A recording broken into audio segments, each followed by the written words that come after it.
Kia ora, konnichiwa. Welcome to Written Off. Isn't this a surprise? We told you we drop an episode bi-weekly, but here we are catching you unawares. What were you doing? Were you getting dressed? Were you punching your boss? Were you complaining to your mom about the food down the road that sucks ass? You probably were. Either way, we've caught you unawares. And what a great way to be caught unawares, because this episode is very different. Isn't it, Mark? Yeah.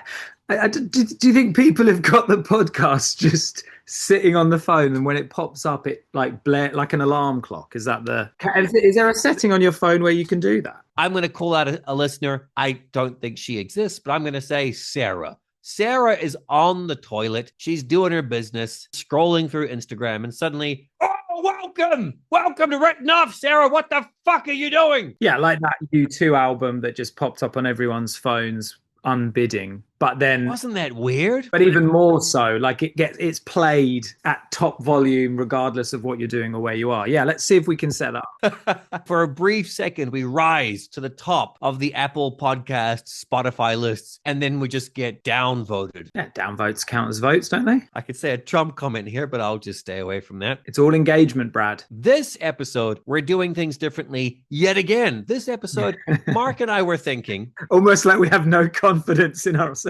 at all. Zero confidence. Here's our flow. Here's our plan. The listeners will get used to it. Nah, fuck it. Fuck that. Mark and I, as we've mentioned before, we have some episodes banked in advance. What that means is every fortnight, bi-weekly, you get a new episode on your glorious podcast app that we've recorded somewhat in advance. But Mark and I were thinking, we're still watching movies. It's not like we just stop. We've been watching quite a few movies. I'll say that again with better pronunciation. Quite a few movies. And our lists are piling up. Quite a few movies? Wow. What is the average?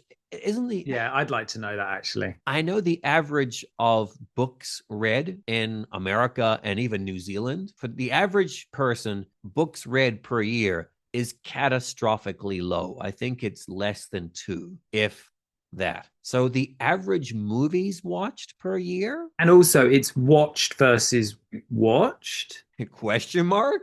And some of the ones on this list were not easy to continue watching for various reasons. But yeah, and also watch without your phone. How many films do people watch without the need to tap on various things during the film? That would be very interesting. I'm not sure you'd ever be able to collect that data. Have we talked about second screening? Is that something to do with female health?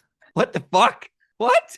What? Like a smear test. Go on, anyway. No, not at all. Not at all. Second screening, unfortunately, this conversation is taking place at Netflix, Amazon Prime, all the big streamers. Basically, when creatives meet with the streamers, let's say this director, this screenwriter goes to Netflix with their project, Netflix or whatever streamer is like, yeah, we will buy your project, but can you second screen it a little bit, please? And what that means is, your screenplay, your movie, can you dumb it down? Can you reduce the amount of information thrown at the viewer? Because second screening, apparently exactly what you just said, Mark. You have your phone and you're doing whatever the hell on your phone and you're barely paying attention to the movie. So you can't be throwing a plot twist every second. It'll be like, oh my God, she just died. Did you want to see that? Oh no, moving on. It can't be anything as on the down low as that. Everything has to be, let's stop and talk about the plot one more time. Oh, hey, do you remember when Jamie did that thing only 2 scenes ago? Let's talk about it again. That is second screening. Yeah, it makes a lot of sense. And I think unfortunately, we've talked about that a little bit. That'll come up in a couple of these films, not specifically to do with Netflix, but yeah, it's to do with attention spans. And I get it. Even as a 43-year-old who has long been training in the art of actually focusing on film, I'm getting worse and worse. And that's why we've talked about it before. Cinema is even more precious because it is really, really forcing you. Well, hopefully, some people don't, but generally it's forcing you to sit in that environment for that period of time. I mean, I do the thing, and I saw someone talk about the other day, I will throw the phone across the room or put it downstairs, just put it away from me. That's all by the by. Explain to people how you've rejigged this format, because I don't understand. So second screen it for me, Brad. to celebrate the release day of my new book, Momo and Matsu, Director's Cut, available on Amazon right now. I'm not lying. Hey, would I lie to you? And the answer is, well, maybe. Just think of it. All this time listening to me talk about, well, this would have been better, and I would have done this, and I think this movie would have benefited from. Now you can read my book and be like, oh my God, this guy doesn't have a fucking clue. He's a real dumb son of a bitch. And to that I say, thank you for your purchase. But anyway, in honor of the book release, we're going to do something different for this episode. We're going to try something zany. And there's a word I don't use often. I'm calling it written off roulette. Mark has seen 18 films. I have seen 18 films. Now, if we were to do our usual episode format, you poor listeners would be subjected to, God, a written off episode 6 hours plus long. Now, I wouldn't wish that punishment on anyone. Would you, Mark? You say that. There's a guy on YouTube, and he just did a 7.5 hour video about Spartacus Blood and Sand. 7.5 hours. So you'd be surprised. There are mega long videos that people will religiously tune into. Yeah, as we said earlier, probably come in and out of, but I don't, you'd be surprised. There's an audience for things. I think we've tested our listeners enough. Okay. With my impressions and your sarcasm and even just the titles that we've done so far. If we were to push that straw on the listeners' backs one more centimeter, it would snap. Agree to disagree. So what we're going to do is we're going to limit our discussion on each movie to exactly a minute. Mark has a minute to talk about a movie of his, and then I'll go for mine for a minute. Going to be strict on this. I'm going to have an annoying sound effect. Hopefully not too annoying, because then you'll turn off the episode and be like, fuck these guys. Yet again, I'm sure you've said that once before, and I don't want this to be the next episode where you say it again, dear listener. So, written off roulette. We might do this again in the future. Please let us know how this one went for you. And while you're letting us know on Instagram, Written Off Pod, you can also 5-star us on your podcast app of choice. And Mark and I, here's the kicker, anyone who writes a review, we're going to read it on this podcast. And Mark is going to tear the shit out of you, whether you leave a positive review or not. Isn't that right, Mark? Yeah, if you like. With an incentive like that, folks, how can you ignore it? Yeah, Get absolutely. to that app right now and leave a review. All righty, here we go. Oh, God.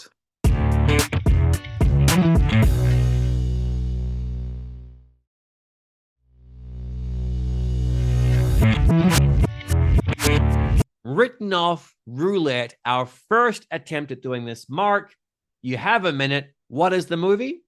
Nosferatu. Nosferatu, go. A film that engulfs you in its clammy embrace, that has some very interesting music, fashion, and acting choices. Almost overwhelming at times. There's a scene by the fire which really did have me gripping the seat. There's good period choices. There is some nods to other things. There's a director who's clearly in love with his craft. But it's a film that, until I look at the word Nosferatu, which I've just done, I would forget even existed.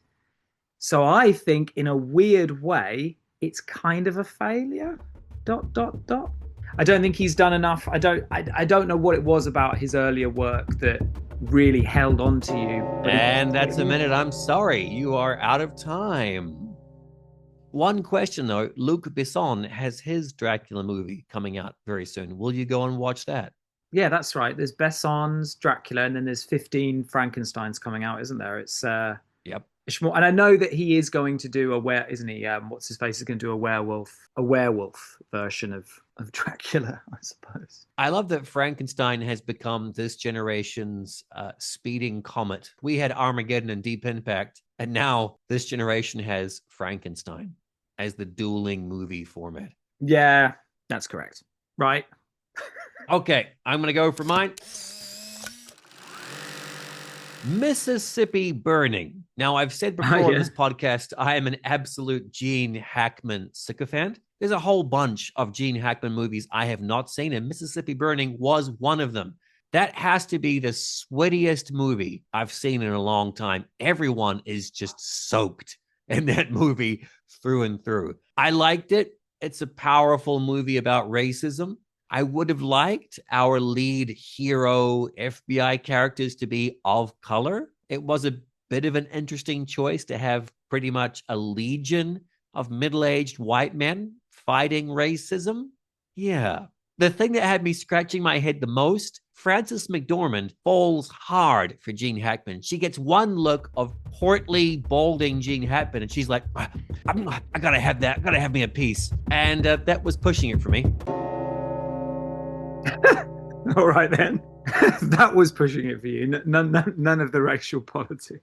Just that was pushing it for me. Well, the racial politics are believable. Someone look at Gene Hackman and being like, oh, I want to munch on that bacon. Well, a bit. I mean, to be fair, he's quite an unlikable presence in almost everything he's in, and yet you've described yourself as a sycophant.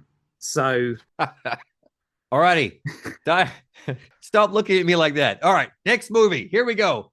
3, 2, 1. What is your movie, Mark? It is Saltburn, a Vibes remake of The Talented Mr. Ripley without any of the writing prowess, without the setting, without the acting. I found it to be annoying. The twist doesn't work within the universe it's created. I found it very disappointing, and I have mooted it to you as a possible episode, so probably I shouldn't say too much more. I can see why people like it. It's one of those films, you watch it and you think, yeah, I can see why people like it, but I don't like it because I've seen other films. Less than a minute. How'd you like that? We're not even get to a full minute. All right, okay. All right, let me hit that sound effect. No, I don't, perhaps I shouldn't be as harsh on it. I felt a little bit similar to when I watched Inglourious Bastards, which everyone at the place where I worked at the time told me how absolutely fabulous it was. And I just felt like, well, you haven't watched any films, have you? Because the director is riffing on other things, and that's fine. That's what you do. That's how art works. That's fine. And I know I'm going to sound like a prick, but I just saw other films that did it better, and I just thought I don't think that film, they've done enough work on the script for sure. And I think they've got away with it because they've got a few, if I'm going to be generous, erotic scenes. So I've gone over the minute. I've cheated there, haven't I? I've expanded. Well, you mentioned the E word, and that has perked up our listeners' ears after them possibly nodding off. Wow. Okay, here we go. I saw Heads of State with Idris Elba and John Cena. Maybe it's a low bar I've set myself, but I was in the mood for a buddy. They're not cops, but, a buddy cop action formula, two opposite men kind of bickering and fighting throughout an action movie. I was pleasantly impressed. I was happy with what was offered. I liked the British versus the American, themes. Was it the most stunning motion picture of all time? No. But for what it was, I thought it was fun, simple, distracting. Yeah. Would I watch it again? Probably not. But if you like Idris Elba and you like John Cena, you're going to have a good time. Idris Elba. Has anyone ever coasted so long on goodwill and well-earned goodwill? Have they ever coasted for so many years off the back of it? I struggle to think of. I don't remember the last time I saw him in something. When you watch him, let's say 10 years ago, he'd come on, you'd be like, yes, there's that guy. And that fist clenching and pumping has got weaker and weaker. And now it's just like, oh, here he is. And it's just, I don't, shit. And I'm not even going to blame him. Here he is. I'm not going to blame him. Here comes Idris. Fuck me. I'm pretty sure he hasn't been offered what he should have been offered. I'm pretty sure people are not writing enough for someone of that, that guy's magnetism, charisma, and acting chops. That's an indictment on the industry, perhaps, but still, it's just sad. It's just sad. No, look, Mark, we promised we'd stop doing this to each other. We tried it with The Rock. I was even kind of trying it with John Cena. We're not going to do it with any more actors or actresses. What are we doing with them? Thinking that the industry isn't giving them chances. No, Oh. these people are taking the money. They are talking to their agents. They are making tweaks to the script and infuriating the screenwriter. These people willed these movies into existence. So, for example, Cena, The Rock, Idris, all of these people, they want this to happen. they want what to happen? They want to make these meh movies. They absolutely do. You see some people in those films and they look comfortable, happy. You know, those who have got a controlling interest, I suppose. You've mentioned one of them. Both of the men in this movie look very comfortable. No one is pushing themselves in this. I'd be curious to know. I love it when you see an actor who looks like they're being held hostage in a film. That's one of my favorite things. It does happen. Yeah, Hackman. To be fair, I know Hackman in Royal Tenenbaums, they had a lot of issues on. Anderson and him didn't get on very well. And there are moments where, and it works in the film's favor, but Hackman just looks, pardon the expression, hacked off. I love that. But I don't know. I'd be very curious if you could ever have a real candid interview with Mr. Elba, what he would say. I'd be curious, what did he think his career was going to be like versus what it actually is? I wonder what he'd say. He might be like, yeah, I don't give a shit. Give me the money. I want to voice Knuckles for 8 more movies. I haven't seen any of those. I was tempted the other day, but I haven't. Gotta say, all 3 are far more enjoyable than you'd expect. Decent, good, kids, action movies.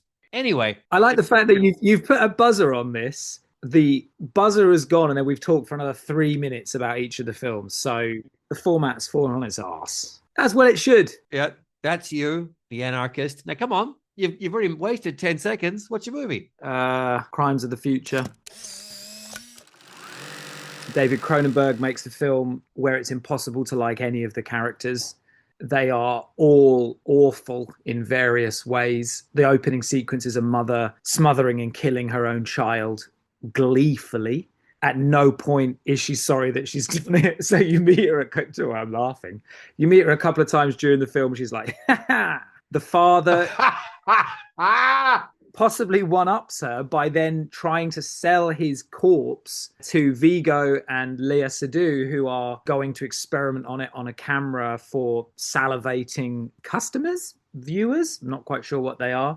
The film ends on a black and white freeze frame, and yet it really stays with you. It's kind of the opposite of Nosferatu, actually.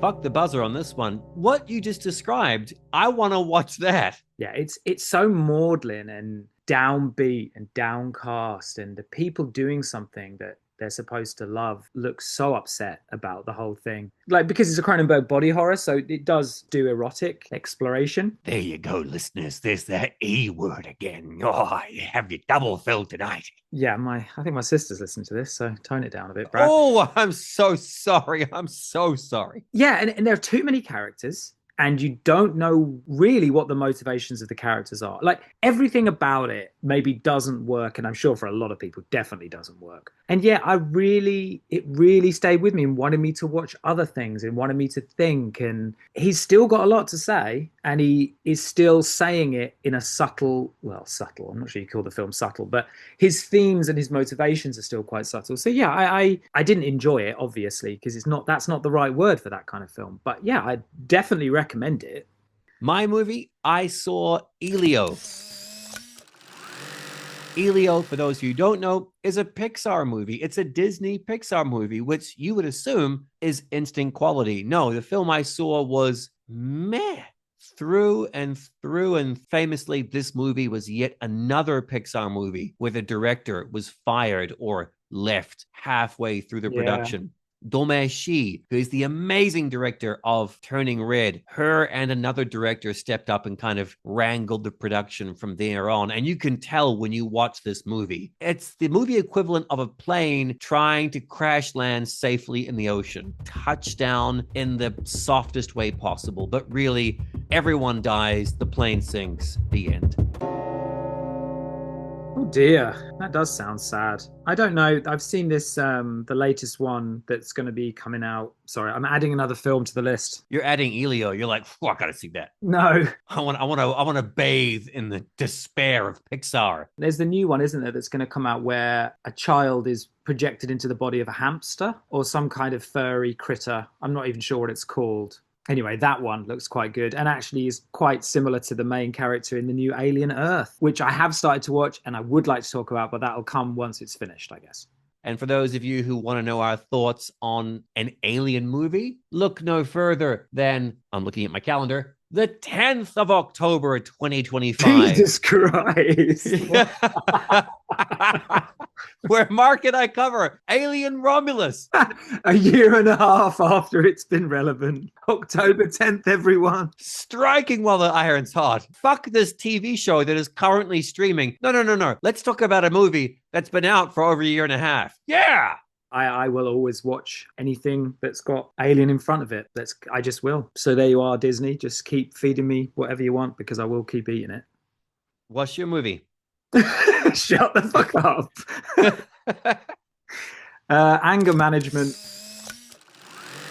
Anger Management is a film that stars Mr. Sandler and Mr. Nicholson. I had seen it quite some time ago and I watched it again and yeah, really enjoyed it. It is not very good. Sort of objectively, it's probably not very good, but it's so enjoyable and it gets me onto the theme, which I'll expound upon later, but the power of charisma. If you can get certain people in your film, it doesn't matter how trashy it is, it doesn't even matter if you've written it properly, you're going to get people who will enjoy it. And Jack Nicholson is, and I'm going to say it's maybe a big call, the most charismatic actor that's ever lived on screen. He is absolutely fantastic in it. And whatever you say about Jack Nicholson, and I am willing to, anyone listening to this, I'm willing to back it up. He's never phoned in a performance, ever. He's certainly amped up in different ways, different performances, but he's never phoned it in. He is an absolute force of nature. And the final thing I will say is that my sister and I often send the meme of him nodding and smiling to each other. It's gold. And even Adam Sandler couldn't fuck it up. Put that on the poster, folks. Even Adam Sandler couldn't fuck it up. By the way, I shouldn't. That's a bit disingenuous of me because he is in some. Sandler somehow has fallen into a couple of my favorite ever films. So, well, folks, he's in Happy Gilmore 2, streaming right now on Netflix. Get to your TVs, watch it. I saw that as well. You watched it? Yeah, at work. Yeah. Anyone who's listening to this, maybe even people who watched it sitting next to me. There are films that you watch at work which you couldn't watch Crimes of the Future at work. Well, you could, but you'd swiftly be out of a job. So you have to settle for things that are going to push time along in some way or another. Either hate watching is a gift. So yeah, I have seen it. Speaking of movies that have been seen, I saw Karate Kid Legends. at what the fuck are you laughing at? Oh dear. Yeah, go on. I talked about this a little bit in the I Know What You Did Last Summer episode that dropped of our show. For a legacy movie, it does things differently. It's lucky that it has two legacy characters, so you can start the movie with Jackie Chan and then introduce Ralph Macchio at the midway point. And that kind of steams the movie all the way through to the end. The fight scenes were good. The story was it's just the Karate Kid yet again. My one complaint with the movie, though, is that the last 20 minutes just ramp up out of nowhere and it speeds through. It'd be like you're having a meal with your family, your loved one, and they're going to have dessert. And you're like, oh, no, fuck, we got to go. The restaurant's closing now. And the person has to be like, oh. And they're eating their chocolate cake. And you're like, fucking guzzle that cake. We haven't got time. That would be the equivalent of the last 20 minutes of Karate Kid Legends. Guzzle that fucking cake. We haven't got time. Do you does it link into Cobra Kai? For anyone who cares, this movie was filmed irrespectively of Cobra Kai. Not simultaneously, irrespectively. Yes. The production team behind this movie and the production team behind Cobra Kai didn't talk. There was no communication. There was no shared. It's very, very much like how this podcast gets made. I love irrespectively as an adverb in that context. That is fantastic, Brad. Really good. Go on, carry on. Sorry. The movie business, as a rule, is inefficient as fuck. in Cobra Kai, for those who've watched it, multiple seasons take place at Mr. Miyagi's California house. And in this new Karate Kid Legends movie, that same location shows up. But you know what? Because neither production team talked to each other. After Cobra Kai was finished, they demolished that set. I see what you mean. So Karate Kid Legends had to just fucking build their own set for no fucking reason. So my answer to you, Mark, is no, they did not communicate. But there is a small bit at the end which does kind of smooth things over. So yay. A small bit at the end that just smooths things over. Sounds like your Grinder app. That didn't even work. I couldn't even get it out quick enough. Your Grinder profile. Well, I laughed. You can edit it later. I'll just say. Oh, no, this is going in unpolished. Profile. And then you can just put that over the top. Mates, if you haven't guessed right now, this is the most unpolished, unedited, written off episode ever. Normally, I'm cutting out every Yeah. Mark likes to say, a lot. I cut out maybe 12 of those per episode. This episode, it's just uncut and unzipped. Like most men in the UK, yeah. I am going to talk about Poltergeist 2. Wow. I did not see that coming. Timer starts now. There's going to be a lot you're not going to see coming. Yeah. There's the guy behind the Grinder app. I'm only going to talk about the demonic priest character. I think it's... You're going to die in there. And the fact that the actor, for anyone who doesn't know, did actually die very soon after the film came out, was dying while making it. I fucking died after the movie. It's incredible. The film itself, I can't tell you anything about it apart from the scene. I mean, that's a theme running through most of the films I've watched, actually. One thing, one actor, one performance has jumped out and stayed in my head. He is incredibly effective, and it shouldn't work. It's basically kind of Night of the Hunter. It's playing on that iconography. If anyone hasn't seen it, it's where the love-hate thing on the knuckles comes from with Robert Mitchum. But it's that kind of image, turning the religious, which happens in a lot of horror films and happens more and more and more. But the performance, every time he's on screen, I don't know if you can feel the death radiating off him, but it's just an incredible thing to watch. And then, yeah, it's one of those things, the more you read about how he ended up in the film, how he felt, it's just one of those performances in cinema, in not a brilliant film, that just stays with you. And I'm glad I watched it. I'd wanted to watch it for a long time. I won't watch it again, but yeah, just fascinating. The actor Mark is referring to is Julian Beck. Yes, he was very, very aware of his illness during filming. And Mark isn't lying. When you watch that performance, every single atom, every fiber of that man's body, he is putting it all on the line for this movie, and you can see it. The only other one that I think I'd say is similar to that is Raul Julia in Street Fighter, who as well, yes, they really, really struggled to even get him on film. God bless him. What a hero. He stuck it out, stuck to his artistic principles, and made sure that video game film got made. So well done to Raul. No, but seriously, it's rare that you see a performance with somebody who clearly was struggling so much, but it does a brilliant job. Like, it does a brilliant job. Makes that film, Poltergeist, yes, well, and Street Fighter, but makes Poltergeist too. Yeah, a very watchable and sad and quite poetic in a weird way.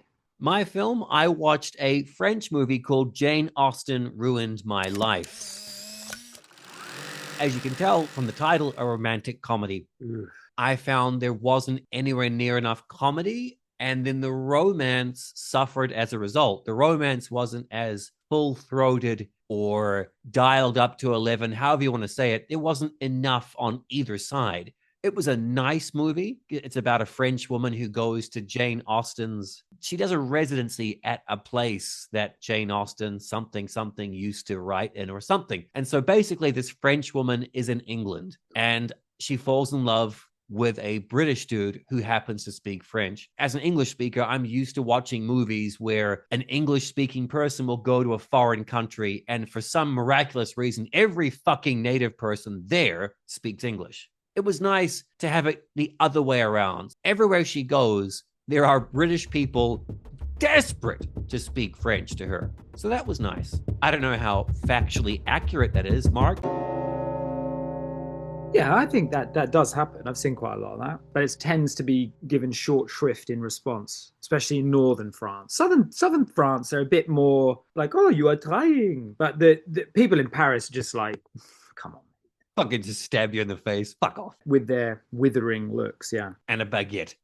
Sorry, anyone in France? All right, go. Your movie. What's it going to be? Dazzle us. Go, Oppenheimer. What I would like to talk about, ladies and gentlemen, is the choices it made. Very, very interesting. And I spoke about this with a couple of Japanese friends who hadn't seen it and were wary of seeing it for sort of obvious reasons. And I said, don't worry about it. Japan barely gets a mention. It's very interesting choices. I don't know whether to criticize it or not. I really don't. This is not a hot take. But it effectively is interested in Oppenheimer's scientifically political rise, followed by his downfall, at the hands of Iron Man. And I thought that's a very interesting way of framing someone's life. I like biographies or biopics that will pick a moment or pick a time. This doesn't. It does show a lot of his life, but it chooses an aspect of his life that I can't really imagine most people would care about. It's very interesting. He's sitting on a sofa in a small, very uncinematic room, responding to people slagging him off. When we're talking about the guy that had a very large hand in murdering thousands and thousands and thousands of people. I thought, what a strange thing to do. I apologize. When a game goes to PC, you can modify them. So like fucking Red Dead or Grand Theft Auto, there's a whole bunch of clips online where there's a cutscene and a character is talking to a character and suddenly Spider-Man just comes in the background just destroys everyone. Or the whole, all I could see was just Cillian Murphy on a couch making a bomb and fucking Iron Man just comes through the wall. I mean, look, my feelings on Downey Jr. I won't talk about that. I just thought it was just strange. There's a really great film, which is not actually about Hitler, but a film I really like called The Childhood of a Leader. Anyone who's seen it, it's a really fascinating film. And it spends 99% of the running time. And you're watching this child who's doing all these shenanigans and why am I watching this? What's it got to do? And at the very, very end, you realize actually that was the childhood of someone who, like a proto-Nazi, basically. And it's this, I'm sorry, I've ruined it for everyone. But I just thought, what an interesting idea. Let's take a character or a person who's so well known for something. And yeah, of course it does talk about that element of Oppenheimer's life. But the last third is about this little kangaroo court that was sessioned. And I just thought, is that disrespectful? I don't know. I don't really have an answer. Just thought it's an interesting idea to take a very famous person who's famous for one thing and then spend most of the time focused on something else. Hello everyone, I'd like to tell you my daddy's book. Are you gonna do the ad read for me? Oh, honey, that's so cute. Yes. You know what? Yeah, go for it. You got this, my baby. My daddy wrote a book. I did. Pretty proud of myself, actually. But here's the thing. It's too long. Wait, what? Over 300 pages. Oh, man. My baby, that's normal. A page count of that size is what readers demand. Only 5 pictures in the book. What the heck? I don't think this is a good idea. Upsell, kid, upsell. It's funny. There you go. Riding the ship. Good on you. But not always funny. What? It's scary. Yes, urban paranormal. I wasn't too sure what genre it fit in, but yeah, there's ghosts and monsters, so there's the paranormal, and yeah, I suppose there are some scary things, so... But not really. You're killing me and the book! It's cute, but who cares about cute stuff? I do! Hopefully readers do too. I mean, who doesn't want cute stuff in their book? The main character is an old man. That is a mistake. Hey, yeah, you got me there. I mean, there's not a big market in main characters over 60, leading the charge. There's a teenage girl, but she is a ghost. What kind of book is this? The kind that puts clothes on your back and tape over your mouth. Can my daddy even write? Well, judging from the internet comments, most people have the same question. Daddy should have written a romance book. They sell better. Where are you getting this information? And who's your publicist? My silly daddy, not very smart, but you should buy his book. Kid, I think you've done more harm than good. What? I'm telling the truth. Deal with it. I'll show you how to deal with it, you little... Yeah, the mic's still on. Right, anyway, yes! As of today, Momo and Matsu, the director's cut, is available in ebook, paperback, and hardcover formats on Amazon. Type in Bradley Freeman, Momo and Matsu, director's cut, shoom, it'll take you straight there. All those words, those sentences, those paragraphs, those characters, straight into your brain for less than a slice of pizza if you're buying the ebook. Now, excuse me, I have to put my well-meaning son to bed. Don't I, honey? Let's go. Back to the show, everyone. I watched Jurassic World Rebirth. Now, I'm a huge Jurassic Park fan. I say this just a day ago. I finished a rewatch with my sons. So Jurassic World Dominion really soured me on the franchise. So I went into this movie ambivalent, to say the least. I was really pleasantly surprised. It was a well-told, well-edited, well-shot thrill ride of a film. The screenwriter, the talented David Koepp, returned. He wrote the first two Jurassic Park movies, and I could tell it was him. I could tell he was back. My favorite scene in all of that movie was just where two characters talked about each other's emotions. And it was beautiful and simple. And I was like, oh, I remember when characters in a big blockbuster actually talked to one another. They didn't just spout plot information. This is nice. So 2 thumbs up. And listeners, we've done an episode on Jurassic World Dominion, which you can hear. Brad's checking his calendar, and I'm going to guess April the 7th, 2027. It is in April. Is it? It is in April 2026, yes. You can look forward to that. I love the idea of it being so far away. Yeah, I will go and see it. I briefly toyed with the idea of going to cinema, but don't really regret my life choices. I'll watch it. I'll watch it. I just finished editing an episode of Written Off last night. I won't reveal the episode's topic, but Mark, at the end of the episode was, you know what? I'm going to go to the movies tomorrow. Yeah, I'm going to do it. Hey, you know what? I'm going to do a double bill. I'm going to watch 2 movies in one day. I haven't done that in a long time. I'm going to treat myself. And I know for a fact, the next time we recorded, I said to him, hey, did you? No, I didn't do it. No. What were the films I was saying I was going to see? Do you remember? You were going to watch Joker 2. Oh, right. And Still haven't seen it. And Megalopolis. Still haven't seen it. It's a coincidence because I'm thinking of going to see Weapons today. What's the next movie on your list? The Witch, The Subversion, which is the Korean film made by Park Hoon-jung. I'm sorry for my pronunciation. I had been wanting to watch it for a while, mostly because the main image I saw of it was a sort of from the side angle of a bloodied, slightly maniacal-looking young woman.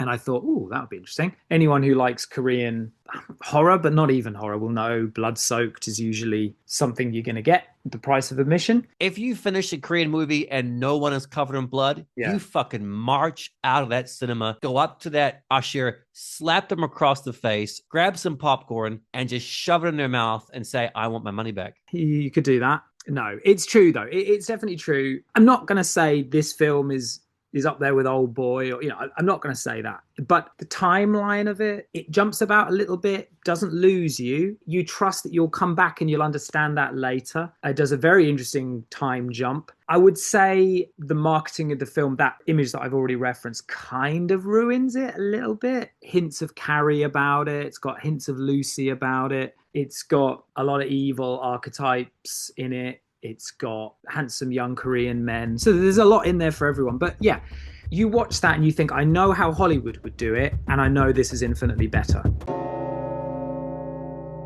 He didn't say the E word, Mark's sister, but you know he wanted to when he said handsome Korean man. Speaking of Korean films, a couple of times in my life, Mark has recommended movies to me that I can still remember the sensation of watching them. Just really, really movies that I cannot believe how much I enjoyed them. One was Promising Young Woman, which is probably in my top 5 movies of all time. But another one, a Korean film, is The Wailing. Yeah, this has echoes of that. The first third have echoes of The Wailing. Right. So, mates, if you want to watch a horror movie, unlike anything you've seen before, it doesn't have your typical bang, bang, bang, bang, go, go, go horror movie pacing. No, it is very much a Korean movie. It is very much surreal. There you go. I'll use that word, surreal. If surreal cinema isn't your thing, maybe not for you. But The Wailing, it's such a memorable horror movie, and it is horror, and it's so, that's a good one.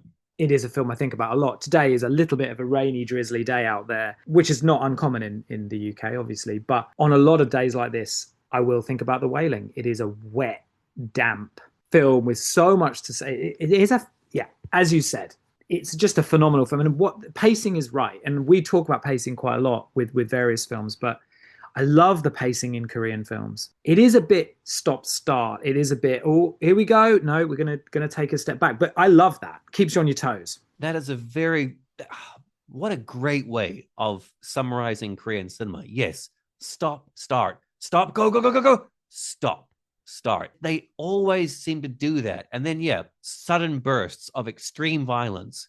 Always amazing cinematography. Yeah, absolutely.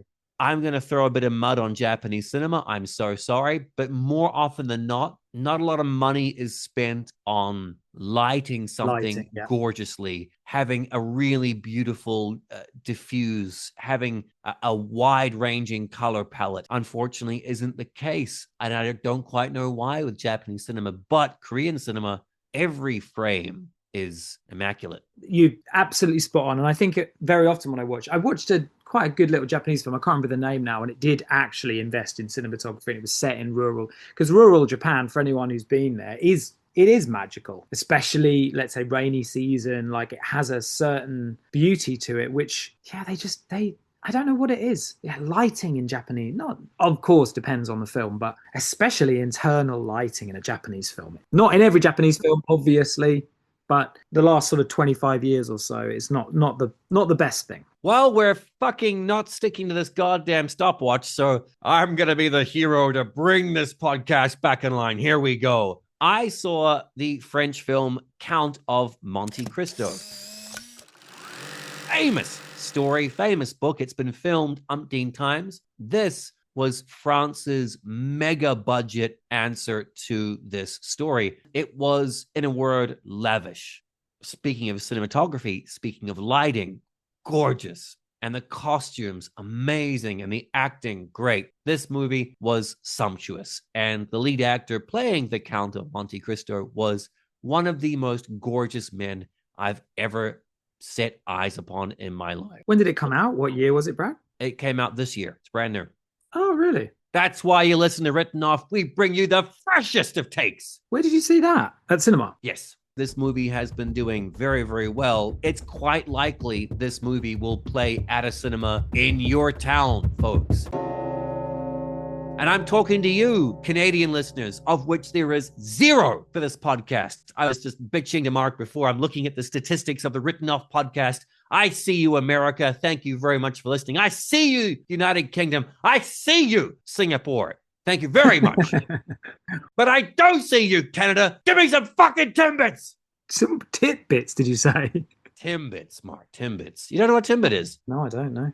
By me merely mentioning Timbits, we now have 20 Canadian listeners. I guarantee you. Timbits they're from Tim Hortons, renowned for their coffee and donuts. And Timbits are little holeless donuts. There's a Tim Hortons not that far from where I live, I think. I saw a thing about it the other day. Holy shit, really? Yeah, I don't think I've made that up. Go grab yourself a Timbit. What's your movie, Mark? The Spy Who Loved Me. Roger Moore. It's funny. I was going to talk. I mean, I could talk about. I've actually seen 3 Bond films in recent times. Skyfall, which annoys the fuck out of me. The latest one, No Time to Die, which yeah, it doesn't work. But The Spy Who Loved Me, there's a brilliant scene with Jaws, who, as a kid, genuinely scared me more than anyone else. He is fantastic, Richard Keel, fantastic in that film. And he does it with not a lot of help from the lighting or the cinematography. He has to look menacing. His introduction is awful. But later, when Jaws is attacking people, when he kills a couple of people in the dark and the shadows, around the back of the pyramids, which is somewhere I doubt many people have gone, but around the back of the pyramids, he just fucking eats someone's neck. It's horrifying. That the best horror Bond has ever done, definitely. But there's a scene where he's literally ripping the car to pieces, and the female spy, she is trying to put the car in reverse. And Roger Moore is sitting there. She's going, and he goes, "Let's try another tune, shall we, darling?" And it's horrendous. Absolutely horrendous. Almost unwatchable. The sexual politics in that film are disgusting, obviously. But the horror, it's the only film I would say that Bond has ever really managed horror. That Jaws character, who then comes back in Moonraker and is a comedy character, sadly. But just lovely to see horror pop up in something which you wouldn't expect. And that's the kind of thing I like, when a genre will intrude. Yeah, I got high hopes for Paddington 4. Very angry. Oh dear, oh dear. Well, to be fair, that bloody Winnie the Pooh thing, Blood and Honey, and isn't Oh, no. Don't even invoke that. No. You've invoked it. I didn't fucking mention that. No. Tangentially have. But no, I just think it's it's so interesting to watch that back to back with something like Skyfall, which is so dramatic and then Spy Who Loved Me. All right, Bond. Yeah, so we need you to go and get that thing, because if you don't get it, we're all fucked. Yeah, all right. Yeah, I'll go and get it. Yeah. Well, she's quite tasty. I think I'll go and have sex with her. Unwatchable, really, probably. But I did watch it. I watched Star Wars Episode 1, The Phantom Menace. It's great watching a movie as you grow up. I remember seeing Episode 1 in the cinema. I remember the hype. I remember the disappointment, the ridicule. And now I remember right here and now, which is this slow kind of groundswell of, it's not that bad.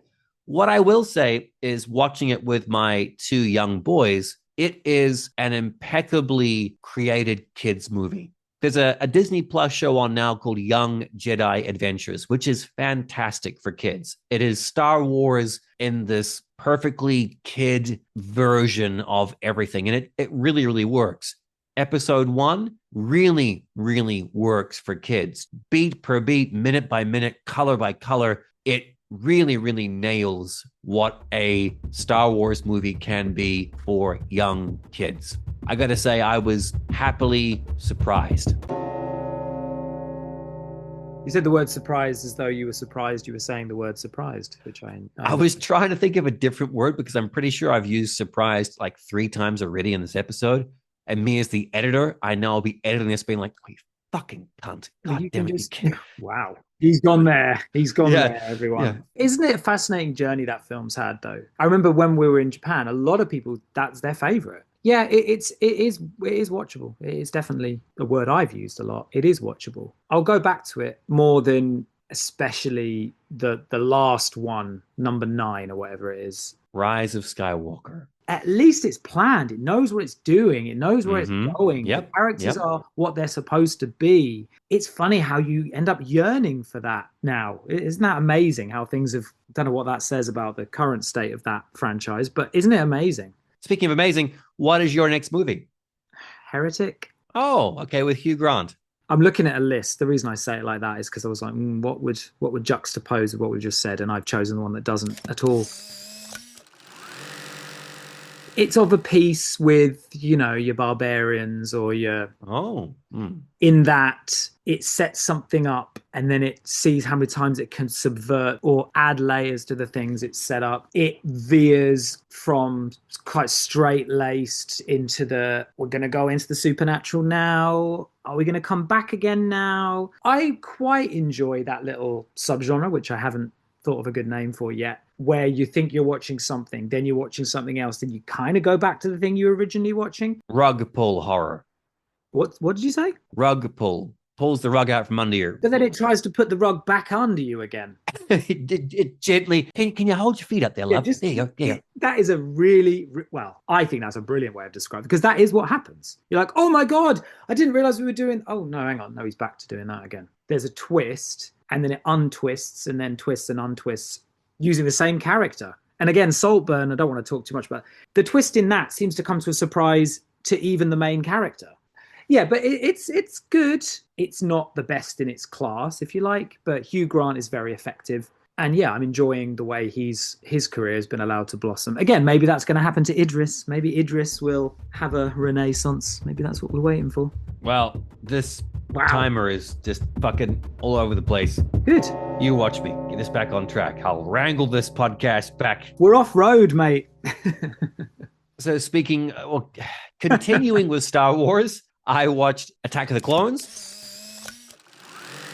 That is shit. Oof. Yeah, there's a lot of meandering in that movie. I like the fact that they tried to go for a mystery, but it is a muddled film. It's a messy film. There are parts that are big and memorable, but the actual film itself is quite a slog. For me, it is by far the worst of the prequel trilogy. Ha-ha! Under a minute. Take that, you motherfucking timer! Timer? Timer. See, the thing is, everyone, Brad's the only one with a timer, so he's getting upset. But I don't know what the time is. If he held his hand up, then I would know to stop. It's his own fault. Oh, yeah. All right, off you go then. Gladiator 2. It's not very good, really. It's strange, and it doesn't really look very good, which is very surprising for a Ridley Scott film. I was watching a video about Prometheus the other day. I've watched Prometheus way more than most people probably. And one reason is it looks as good as anything I've seen. Prometheus is incredible to look at. I don't even know how they did it. And you watch Gladiator 2 and it looks flat. It really does. Alluding to Attack of the Clones, there's a Colosseum. Obviously, there's a big Colosseum fight in it. And it's a water Colosseum fight for a bit of, sharks look shit. It looks small. The boats look like they're in a bathtub at times. It doesn't look very good. The lead actor, who is brilliant in After Sun, he's a brilliant actor, but he's a small scale actor. He's a small actor. He is not big enough for that film. I'm sorry, he's not. Denzel Washington, every time he's in the film, is fabulous. Oh, well done. Yay, that worked. He gave me a countdown for people that, well, no one can see it apart from us. He gave me a countdown that time. I think the biggest problem with episode 2 is that was the first film to be shot digitally, and it looks plasticky. It looks out of focus. And you talking about Gladiator 2 reminded me of that. His time has gone out the window now, hasn't it? Now he wants to talk about something. How much is Denzel in Gladiator 2? He's in it quite a lot. He comes in at pivotal moments to push the narrative. He has a really good arc. I think he's the main character without having enough screen time to be the main character. You see his arc and he moves all the way up and then he turns to the dark side. And then he has quite an unrealistic fight with Russell Crowe's son. There is one. Maybe I wasn't watching it hard enough. It was quite late at night when I watched it. Russell Crowe's son's mother realizes it's her son because he picks up sand in the same way that Russell Crowe does. I don't believe there's any other way that she knows it. And it's so cringy, and I really get the feeling even Ridley was cringed at it, because it keeps cutting to the hand and cutting to her going, oh, it's really bad and completely unnecessary. Why does it have to be his son anyway? Like, you don't need it. Folks, stay tuned for our 2027 episode on Independence Day 2, where we talk about the fucking kids in that movie. Jesus. No, 2020. Do you reckon it will be 2027? No, I really hope not. Finishing up the Star Wars prequel trilogy, I watched Revenge of the Sith with my babies. Fantastic. Love that movie. I was uncomfortable watching it with my kids. It's probably the most violent adult Star Wars movie. They got a bit scared in some scenes, and they certainly didn't understand why their hero Anakin was killing children. That was a long talk I had to have with them after. They're not children, they're younglings. Meat for the slaughter. But it's a great Star Wars movie. I'm going to get burned for this, but It's my favorite of all the Star Wars whatevers. It's got lightsabers. It's great. Love it. Good. I remember when he stands up and goes, no, there was audible laughter in the cinema that I was in. I think the twist, Ian McDiarmid, Diarmid, whatever his name is, Palpatine, is so good. He is so good in every film he's in. He's so brilliant. And that scene at the opera, he's so fucking good. And he drags Hayden Christensen along with it. And Hayden Christensen gets a lot of shit, which is not necessary. It's not his fault, I personally believe. But it's such a brilliant scene. And the scene, the scariest scene, I mean, when I was a kid, I was quite scared of Return of the Jedi with the Emperor. But the Mace Windu death can be read in so many different ways.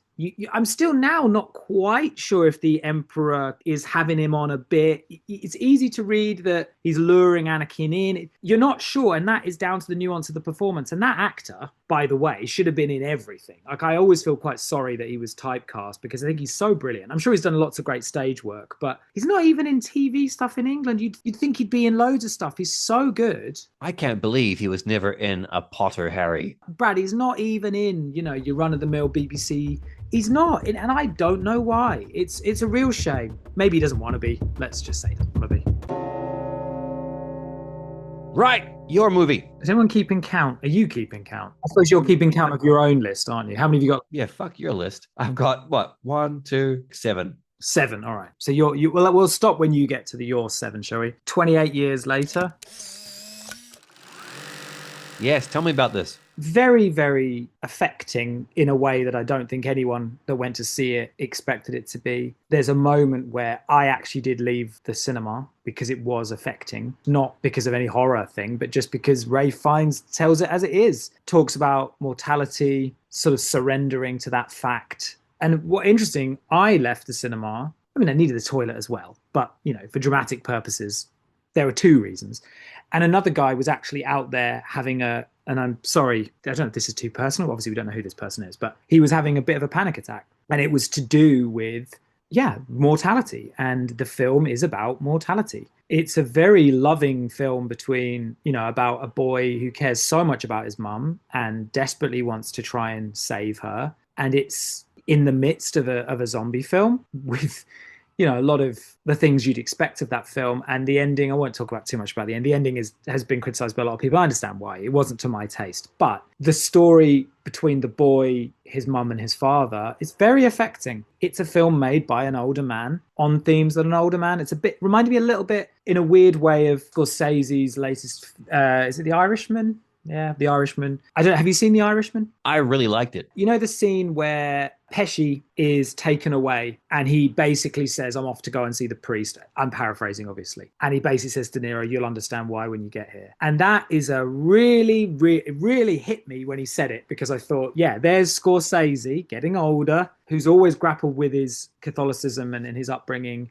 There he is creeping out of the screenplay a little bit. And I think that's so fascinating. And 28 Days Later does that a lot. Ralph Fiennes, it's a brilliant performance. Obviously, people have got upset with that film. We're going over the minute, I know. But people are going to get upset because they saw the marketing and they thought it's going to be this and it isn't. But it's a much, much better film for not being what they thought it was going to be. I haven't seen it, but you've sold me a ticket. That sounds great. You obviously you have your boys. If you're watching it as a parent, I'm sure there must have been parents coming out of that really having a tough time with it, Brad, to be honest, in all seriousness. It's really not what you think it's going to be. And more power to it. I think it's his best film for a long time.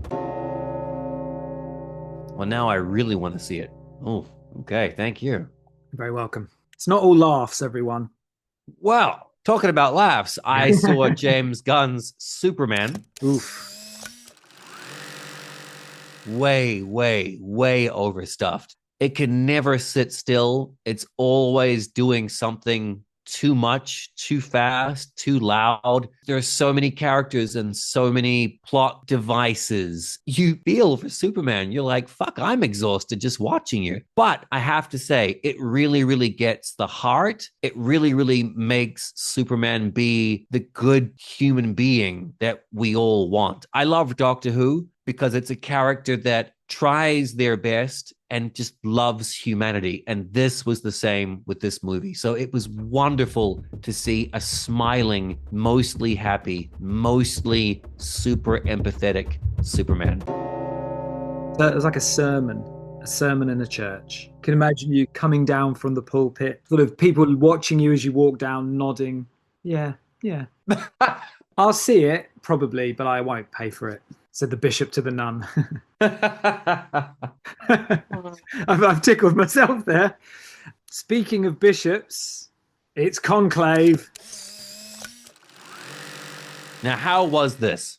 Not for me. I don't know what I expected it to be. A lot sillier than I expected. It was another one that Brad will know. There are films that come along and hit Japan at exactly the right time and become really popular. And a lot of people in Japan really went for this because it was coming about at the same time as the Pope had died. Yeah, in a way, it's always been a point of fascination how the Pope is chosen. It does something, it's quite funny. I'm surprised it hasn't received more backlash, actually, because what it does with a particular character, and it sort of thumbs its nose at religion in a kind of silly way. And it is definitely a silly way, but it kind of made me chuckle imagining somebody being angry about it.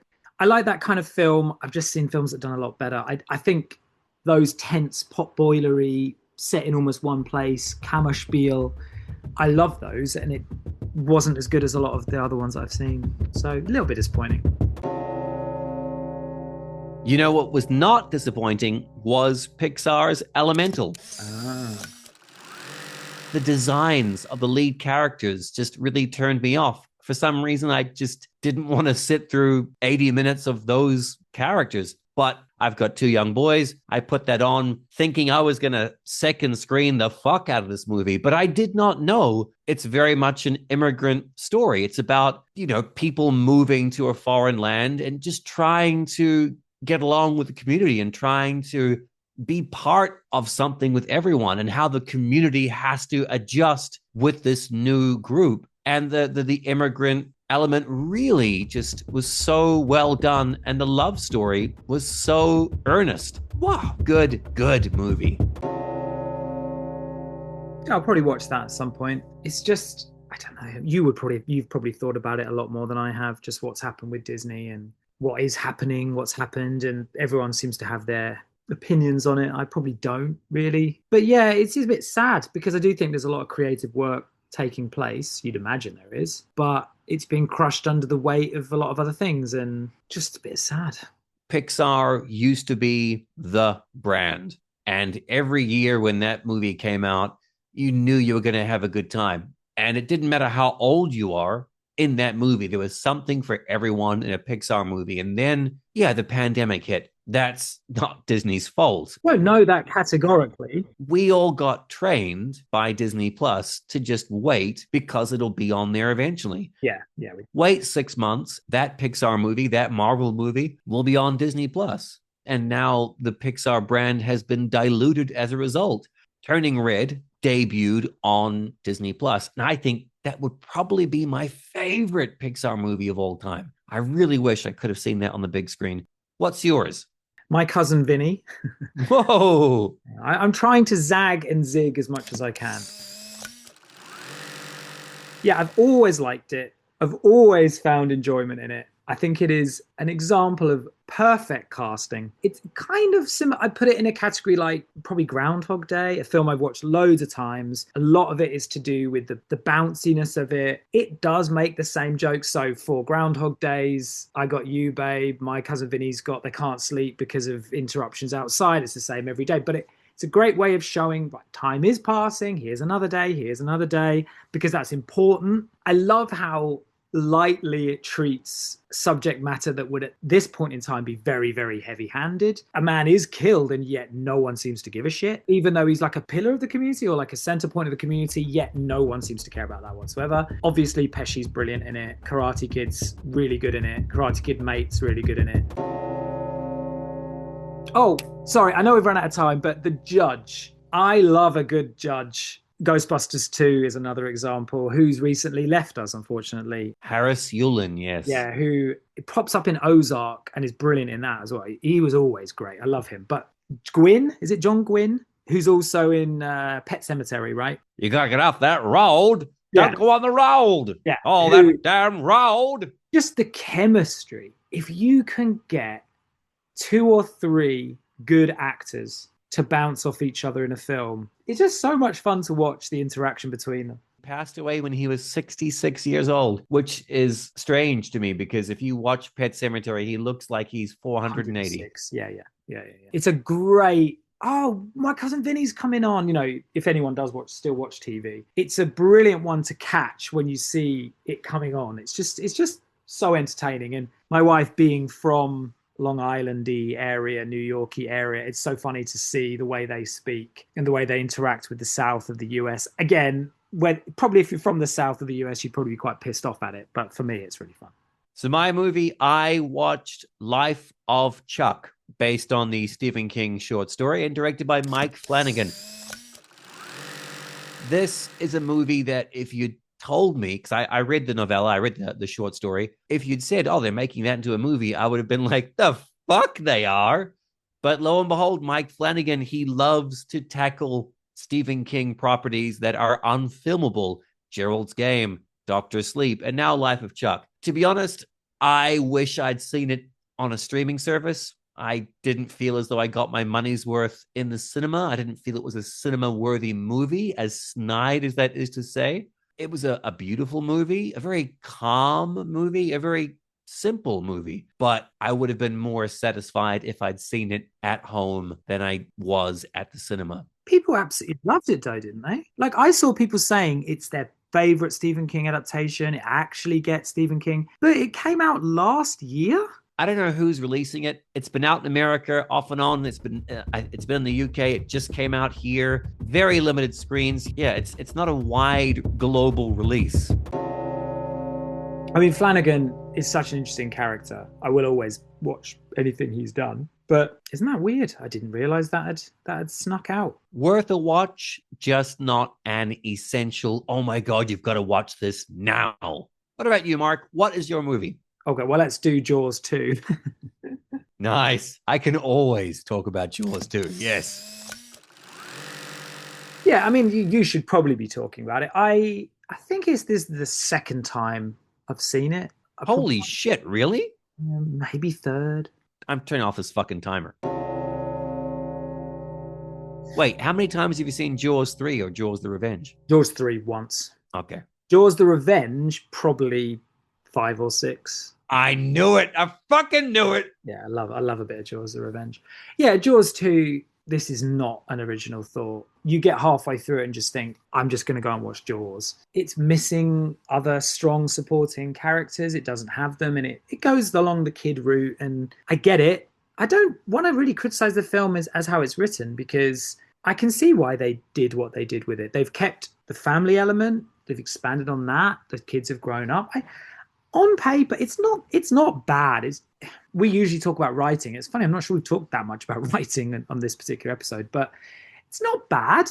It's really not bad. It just doesn't have the flair in its direction, and obviously doesn't have the menace. A couple of relatively menacing sequences, but it's just always going to be a film that makes you want to watch the other one. And that's fair. It made a lot of money. I didn't realize how much money it made. It made a lot of money. And I will always like to see that Brody portrayal. It's just not, it obviously is not as good as the first one, and not as funny as anything, or not as silly as anything that came after it. So yeah, strange little film that, yeah, don't hate at all. The worst thing about Jaws 2 is the fact that it is a movie that has come after Jaws. If you somehow didn't know there was a Jaws 1 and you watch that film, there probably are people in the world that's happened to. It's like if you listen to a cover of a song and you don't realize it's a cover. Right. I was listening to Adele's version of Make You Feel My Love, and the person I was listening to with didn't realize it's a Bob Dylan song. How could you recommend it to anyone? It'd be a weird recommend, wouldn't it? Because the only times you would do it probably, oh, did you really enjoy Jaws? You know, there is a sequel, but you can't imagine in isolation, you know, a film you should see, it's Jaws 2. It's strange. What people don't talk about with that movie is we're so used to it now. This century, a sequel is nothing new. We've had so many sequels of various different varieties and elements and storyline tactics. Jaws was one of the first sequels, not first. I mean, they were making sequels in the 50s. But for example, in Jaws 2, when Brody steps outside of his house, the flower planter at his doorstep is one of the barrels from the Orca. Yeah. When Brody is walking through town, there's that random guy who was in the first movie for less than 30 seconds, but there he is. The lengths that movie goes to say that, hey, we're in the same world, we're in the same place, and the continuity is incredible. You would expect that with a sequel to a movie nowadays. You'd be like, well, where's that character? Where's that thing? Why aren't they talking about that thing? And in Jaws 2, they do all of it, and it's really impressive. There is a continuation that should never have been there, but it is, and it's great. You've obviously thought about it a lot more than I have, but the character work that they put in, it's commendable. Yeah, there are some rehashy bits, but it's character-wise, it's a progression, not a rehash, and that's great, and usually not the case. You mentioned the C word, commendable. I saw weapons. I won't spoil it for anyone, but just like Barbarian, there comes a point in the movie where the movie reveals itself. Here is what's happening. Here is why it's happening. And the movie completely lost me. Oh, really? That was a personal thing for me because, for example, my mother fucking hates zombies. You could have the world's best movie. So, for example, 28 years later, but because there are zombies in it, nah, she's done. This movie, its reveal was the one thing that I just have no interest in. And that's not the movie's fault. That's my fault. Everything else was good. I'm happy to support original new horror cinema on the big screen. So I didn't have a bad time, but just personally, not for me. I am genuinely still toying about whether I'm going to go and see it or not, because the one genre that I am more attracted to at the cinema is definitely horror. So I feel, and as you've already said, the more these films are supported, hopefully they don't all become derivative of each other, and hopefully they keep making interesting stuff. The star of the film, whose name I always forget, she said that's where all the interesting directors are working at the moment. That's where they're all getting their starts, is in horror again. And that as is a trend we saw 40, 50 years ago. And now, and so, Yep. And you and I would both be big fans of that. So I might go. I would certainly love for someone to pay me. He's not going to go. No, he might. Funny enough, I was actually just looking at screen times. It won't be today, but it might be in a couple of days. We'll see. There's also the one, which I think we talked about, the Australian brothers that have made Talk to Me. Bring Her Back. Bring Her Back. Yeah, they're too similar as names. That's also on, which apparently is genuinely quite terrifying. Quite a depressing watch as well, along the lines of that other kid harm movie you were talking about. All right, it's me again. What are we on to 4 now? 4 films left? I've got 2 left. Oh, good. Thank God for that. I've drained my load. Airplane. In New Zealand, we call it flying high. I don't know what you do in New Zealand, Brad. The legendary spoof comedy. The legendary spoof comedy, yeah. I want to mention it, and the reason is because, again, putting a film on with people you know, but you don't know what they're into as films is always quite an interesting thing to do. And Airplane, I'm sure you've done it too, it's fairly tried and tested. Most people will probably like it. And Brad's looking in another direction, which always, he's scanning. I can see the reflection in his glasses. He's scrolling. Why was Airplane called Flying High in Australia? Okay, so I'm learning something now. So in Australia and New Zealand, yes, distributors in both Aussie and New Zealand changed the title of this classic comedy from Airplane to Flying High because they thought it would be too similar to another American movie released at the same time. Which was called what? Airplane? But why would New Zealand have done that? Because Australia did it. It's normal for the UK and other places to change the title, but New Zealand and Australia, no, we very, very rarely do it. The last time I remember was like that, The Rundown with The Rock, and I think we called it Welcome to the Jungle here. Yeah, no, we called it that here, I think. Oh, okay. Oh, there we go. So Welcome to the Jungle was used for international markets and The Rundown for America only. Anyway, getting back to Airplane. The only point I'll make, it links to a couple of other films. I also watched the film Creep again, and I put those films on, I think, in maybe successive days at work during some quiet moments. And my reasoning for doing it was to see, well, how will they react to these films? And An Airplane is a film that, as I was saying, kind of, I've always thought it's a film that anyone would be able to watch and get into, but it turns out it isn't. So, yeah, a lot of the people they are quite a lot younger than me, and they felt the datedness of it, and a lot of the jokes didn't land, and of course the silly things landed. Are they dead inside? What the fuck? It didn't hit, which is interesting, isn't it? To the point where a lot of them didn't get to the end, that's for sure. And I found that quite fascinating, because I would have said before that day, yeah, you could put that on anyone. And yeah, of course they laughed at bits. Of course they did. But they found the flashbacks, where the main couple flashback, they found it too long and boring. When it cuts back to the listener killing themselves, yeah, they laugh, because how could you not? Yeah, and again, that relates to Creep, because Creep, for anyone that's seen it, is a very slow film. It is quite boring, and you think it's ended and it hasn't, and then it carries on, and then there are two jump scares. But the people that I watched it with, a couple of them really complained about how boring it was. But when it got to those jump scares, they were genuinely affected by them. I'd almost go as far as to say they enjoyed Creep more than they did Airplane, which is just amazing to me. There's nothing queer as folk, as we say. Listeners, you know about Creep because Mark just talked about Creep on the recently dropped episode, I Know What You Did Last Summer. Did he now? Which actually we didn't record very long ago, so I've got no reason not to have remembered that. My movie, and we're getting close to the end, I saw Mission Impossible: The Final Reckoning. You're watching a very famous human being do very, very dangerous things, and that is stunning, but the runtime is bloated. It's strange when you watch a movie that is touting itself as the final. We talk about this a bit in our upcoming Indiana Jones and the Dial of Destiny episode, out on October 24th.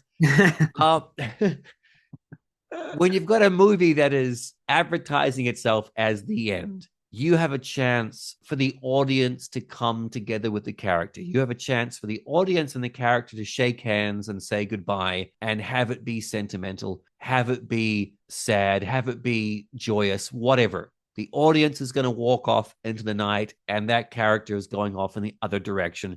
And when you do have a final movie and you don't do that, in fact, you have a final movie, and then at the end, it's like, I'll be back again in a couple of years. Don't you worry. It's just weak.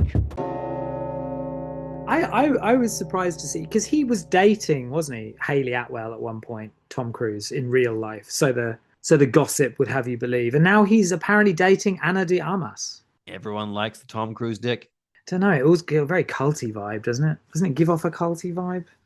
What? His dick? Yeah. Prozac and goat's blood. Yeah, again, I watched, I think we messaged about it. I watched The One Before, or The One Before The One Before. Never really been a series I've really cared about. Occasionally I've tuned in and then sort of it's flitted away. I don't know about you, but more and more and more when I go to the cinema, I'm going to take my boys to something. It's very, very rare I've been able to go to the cinema to watch a movie that's, however you want to say it, just for me. I'd like to go more, but life gets in the way, doesn't it? Unfortunately, he's not going to see Weapons, folks. Well, he's not now. You've ripped it to pieces. I was very gentle. I just said it wasn't for me. It's not a ringing endorsement, is it? Right, then the last one. Bring us in for a landing. Mark's going to finish written off roulette with this movie. It's going to be Sinners. Oh, nice. I've only got 3 films on this list that are cinema trips, which makes me a bit sad. There might have been others, but I've only got 3 on this list. Yeah, Sinners. A really, really fun cinematic experience. Wears its influences on its sleeve a little bit. Bit of Stephen King in there, bit of this in there. Again, I think the effectiveness of casting the right actors in roles is clear and up there on the screen. Great screen presences, really good use of music, lovely cinematography. Yeah, there's From Dusk Till Dawn vibes in it, but From Dusk Till Dawn as a film I can't watch anymore. I find it insufferable. I don't think anyone found Sinners insufferable. They might have found it different things. They might not have thought that much about it afterwards. I think that's how you felt. He's a really talented filmmaker who made the film he really wanted to make, and that's clear, and it's nice to see that. It's nice to see this is the film he wanted to make, and he's made it. It resonated with a lot of people, and I mean, I am not far from an expert, but it's really good to see an African-American centered film on screen that absolutely smashed it for most people, and I'm really, really happy it did so well. I loved it. I thought it was great. For me, the standout sequence is, I think it's everyone's standout sequence. It's the song. Yeah. I got goosebumps. I'm so glad I experienced that in the cinema. Just wow. It's a brilliant moment, and it's always lovely in the cinema when you get to a sequence and you look over at the person next to you, if there is anyone next to you, and then sort of smile a bit. And this again uses music very well. It uses a lot of music. I quite like Irish music. So The Rocky Road to Dublin is a song I knew, and I really enjoyed the way that they portrayed that. And I know that the actors were singing, and our boy there from Eden Lake, I always forget his name, the guy that plays the head evil vampire. What's his name? Help me out, Brad. I don't know, but I liked his performance. Blank expression from Brad. Jack something. Jack O'Connell. Hey! And I did that without cheating. Jack O'Connell, who I think is brilliant in a lot of things, very interesting presence. Yeah, I just think it worked. It's not perfect, of course, nothing is, but it worked. A really good film, and I'm really glad I actually bothered to go and see it at the cinema. That is it for Written Off Roulette. Thanks, everyone. How long is this episode going to be, Brad? It's funny when I edit these, like normally the full uncut version is an hour 30, hour 45. And for one reason or another, I get it down to around about either 50 minutes or an hour 10. There's a lot of wankery I cut out. I think the art is in the wankery. That's what I think. I'm trying to talk him around, everyone. Tell you what, I'm going to release this episode mostly unedited. And then all the blubs and the mispronounced words and the all that kind of shit, I'm just going to leave it in there. And I want to see if this is the episode that gets us a review. If this is the episode that finally gets a motherfucker commenting on Instagram saying, I like this episode. This was a good one. Rest of them are shit. That one was good. Don't know why I did that accent. Go fuck yourself. I enjoyed that. You did not. Your face was just like you shoved a bunch of sour grapes in your mouth and you were biting down. That's what your face was. I love this episode. I thought you were going to mention Canada. That's what I thought you were going to do a Canadian accent. No, I can't do it. I can't do a Canadian accent. No, it's not easy, is it? When I hear it, I know what it is, but when I'm trying to do it, it doesn't come out. Can you do an Australian accent? I'd love to hear yours. I can.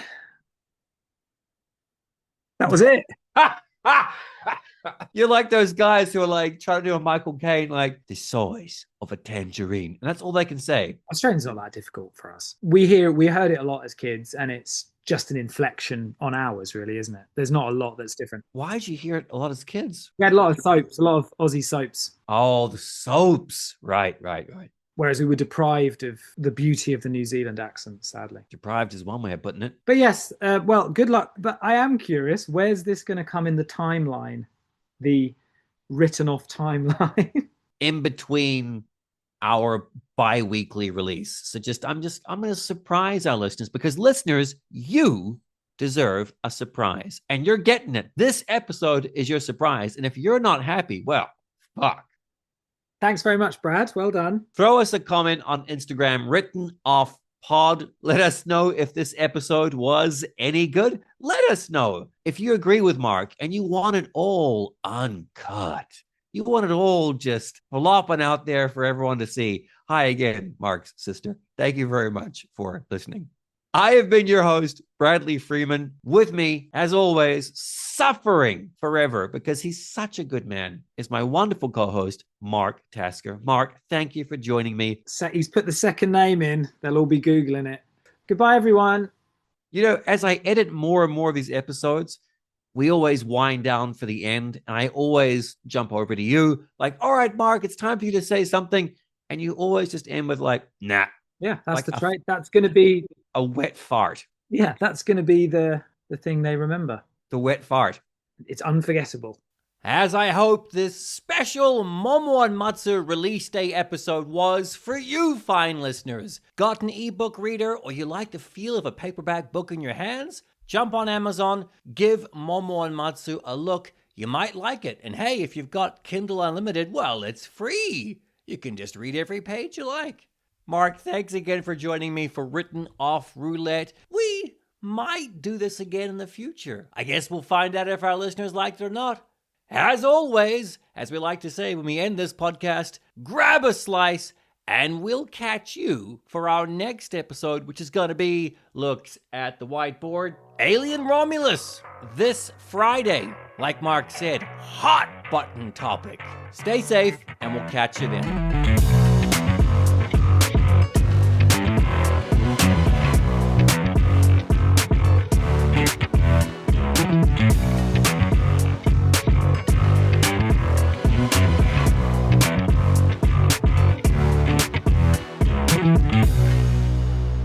Written Off is hosted by me, Bradley Freeman, and Mark Tasker. It's produced by the both of us, and it's edited by me. Our theme music is by Skane, and our artwork is by Sketchfro.